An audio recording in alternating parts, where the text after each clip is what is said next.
Okay, and for the final bit, I'm going to wipe my brush and I'm going to put some reflected light in the rock of the sky.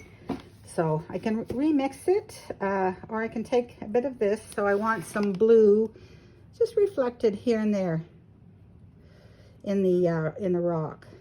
You can pick your spots. What I'm doing is it's kind of like glazing, very lightly going over, so you still see what's underneath. But I think that's enough. Maybe touch here. There. Now, a bit of the water, which is, and the sky is getting a little bit more like ultra blue. A bit of that in there. There we go. There. And again, very lightly going over what's underneath. That's called glazing. You can see I use very little water, but my paints are nice and juicy. Don't want to get too spotty.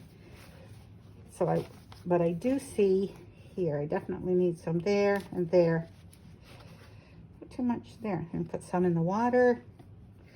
Again, there we go. Okay, make this there. Alrighty.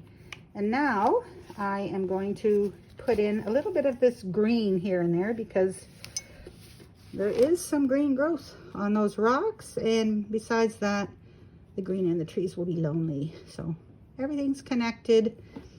So there's some nice green, dark green moss in there, maybe. Even if not, there we go. I'm gonna add a bit of that.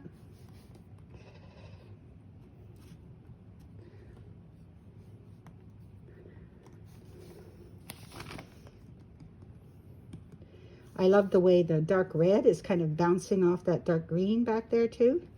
Then the north side of a tree or the unlit side often has green moss on it. Yeah, I think we're good.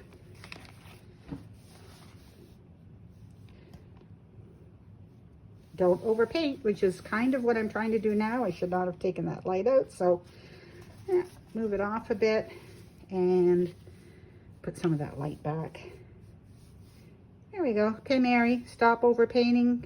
When in doubt, do what you tell everybody. Leave it out. You see? Overpainting. Take it off. Okay. Put some of that shadow back in that you had. And don't overpaint. There we go. Okay. There we go. Alrighty, let's call that a stop for now.